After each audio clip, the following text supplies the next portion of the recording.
Hey guys, it's Ashley at the Village Players of Hatboro. I'm really excited tonight to be sitting with the director, the assistant director, and one of the actors of our latest production, 12 Angry Jurors. Guys, why don't you introduce yourselves? Hi, I'm Gina Lutz. I live in Doylestown, and I am playing Juror 10. Hello, I'm Gina Lutz, and I am the director of this production. Hi, I'm Kara McCormick. I am the assistant director of this production. So today we're going to ask them just a couple questions so you, our audience, potential audience members of the show itself, can learn a little bit about them. Guys ready? All right, so first question. What would you, Jean, say is challenging about portraying your character? And for our director and assistant director, what would you say is difficult about bringing this script to life? Well, I probably play the most hated character in the play. It's a very loud, bitter, angry bigot, which is not like me at all. So it's a very big challenge, but it's going to be fun. I'm enjoying trying to figure out what makes this person tick and play somebody outside of your comfort yes, zone, very you much might so, say. much Yeah, so. I completely understand that.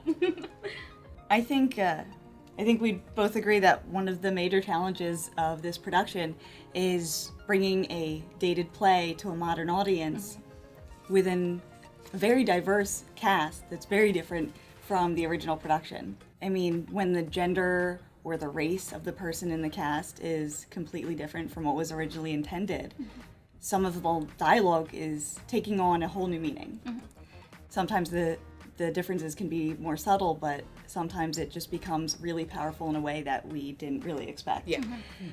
So that is definitely the number one challenge of this. This play also it addresses several issues that we deal with today, such as racism, sexism, classism, and it can be a little bit of a minefield if we're not really respectful and responsible with it. A lot of the challenges, very much like what Jean said, is many of our actors are playing characters that they're definitively acting. They are not themselves whatsoever. There are a few of them that are the exact opposite of who they are in our downtime. So it's very interesting to see that transition, but at the same time, it's also very difficult sometimes to get that out of them. Some of our actors, as we first started the rehearsal process, there were lines that they hesitated and stopped and said, wait, what am I saying?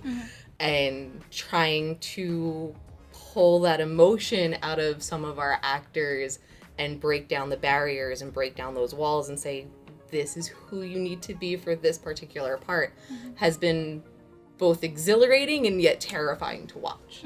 This is a sort of off-the-cuff question, so I'm going a little off script. Did you guys do any table reads to prepare the actors for the kinds of characters they were going to be portraying, or did you ever think that that was something you would need or wouldn't need, and why? We did an initial read-through, and in our first rehearsal, we had a discussion about the backgrounds of each of the actors. We tried to get the actors to think about where their individual characters would be coming from and why they might be thinking the things that they're thinking, saying the things they're saying, and most importantly, interacting with each other in certain ways. That was very helpful, too. I should do that every time I'm in Right. the show. I was going to say, it's that age-old question, what motivates my Yeah, character? yeah. What makes me do this? Next question. What do you want to leave the audience with by the show's end? I want them to walk away and realize that they need to keep an open mind, especially in today's world, not to rush to judgment, not to believe everything they see on social media or on TV or whatever. I think that, and just to be fair. Yeah, I think it's very relevant to today's society, Yeah, with it is. everything that you see on the news, with fake news and alternative facts and all that stuff, so it's very good. I agree. There's so much out there today, and when I first read 12 Angry Men, which is what we were originally supposed to be doing, it felt dated, but as I read through it, it began to resonate more and more with today's society. And so many of the issues that they were combating 50 years ago are still relevant And I want people to realize that despite how much we may have evolved as society, we still have many of the same problems that we're dealing with. It's very easy to judge someone based on a little bit of their character or their background, and it kind of makes you think about the facts and reminds you to focus on those things before making snap judgments. That's a good lesson to walk away with, I think. What do you love and hate about Jean's character 10? I knew that's how. Yeah. Whoever wants to go first, don't all leap up at once. Well, Jean, what do you love and hate about your character? I hate almost everything about my character, so I'm trying to. That's fantastic. Just so you know, I but just I hate the this person that my character Right. is. But I'm trying to find some good in there, and I'm trying to make some sort of a progression as the play goes along, and as I get to know these other jurors and soften up a little bit, although you might not be able to tell by what I'm saying. But that's what I'm trying to do inside. Good, very Yeah. good. I love mostly just the way Jean plays her character. Absolutely. Because it's not entirely what you'd expect when you define someone as a bigot. I think there's a lot behind a person like that, where they have these prejudices, things that they learn, things that they are intensely believing, and it's just a matter of fact for them, regardless of how true to life it actually is. I think there's the very, crass stereotype that everyone thinks of when you hear the word bigot, but a lot of times it's more subtle than that in real life. And I think that's important to take note of. And I think Jean plays that very well. So I love getting to see that. It's kind of scary. It's very scary. But it's great. It's great drama to watch. Awesome. Jean's character is, I almost feel bad for the character overall, even just how it's written, not necessarily how Jean plays the character, but they almost don't know any better. It's, as Gina mentioned, very subtle. It's this quiet, matter-of-fact, their understanding of the world and how it is. And they don't understand why nobody else sees it their way. And there's this pivotal moment of the show that is almost heartbreaking, because they have to come to that realization that maybe my world, the way it's built up in my head, isn't the way it really is. They've just been on one side of the fence, and maybe is coming to that realization of, wait a second, something might be different. And it's that moment where it's that cognitive dissonance. Yes. Where your brain is struggling, it knows that something isn't right, but it still believes it so strongly that it just kind of is spewing forth. And it is a really powerful moment to watch. And that's another moment that, along with everything else that goes on in this play, I really think it speaks to the relevance of the play nowadays. Yes.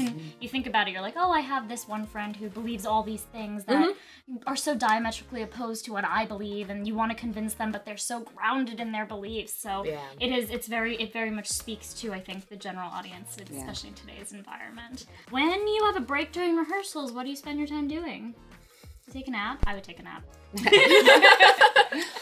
Mostly talking to the other people and getting to know them. Yeah, everybody gets along really well, which is kind of cool. That's awesome. There are no prima donnas or anything in the goodness. cast. Yeah. One of the things that I've actually said the entire time since our very first rehearsal is it's been amazing to watch them all bond. They came together so quickly as 12 completely different people and have formed this group. As we're sitting there taking notes and making notes and saying, all right, well, what are we going to tell them blocking and directing wise? They're still on stage laughing and telling jokes, and it's fantastic to watch. And then as we're done, we're like, do we interrupt them? Like, what do we do now? They're socializing. I don't want to interrupt this. It looks like they're having fun. So Yeah, and that you did hit on the secret. The crew comes in the back and takes a nap while they're doing that. We're going Always. over notes. yes. We're secretly taking a nap. Secret 10-minute nap. Yes. All right, last question. So toward whom would you say is this show specifically geared? Don't all Gina. jump at once. I would have to say anyone who really enjoys a good drama. Okay. You have so many adrenaline rush moments in this play where things get kind of amped up. And that's the great thing about this play is it starts off so quietly and then becomes explosive in so many powerful moments. So I definitely think anyone who enjoys a good drama would love this play. Also, anyone who watches Law and Order, Yes. it's definitely a play for them. I know I love crime dramas, and this is one of the classics as far as that goes. And really anyone who likes to see or would like to see a classic play in a bit of a new light. I don't think there's anybody who could come see the show and not be affected in some way. Whatever it may be, no matter your station, who you are, there's something in this show that is going to grip you. It really resonates. It's going to pull on a heartstring somewhere. There's a lot of moments that are going to grip you. That's awesome. Well, I'm really excited. That's all the time we have today, but thank you guys so much for sitting with me. Don't forget to come out to the Village Players of Hatboro to see 12 Angry Jurors. We premiere in October. Catch you later, guys.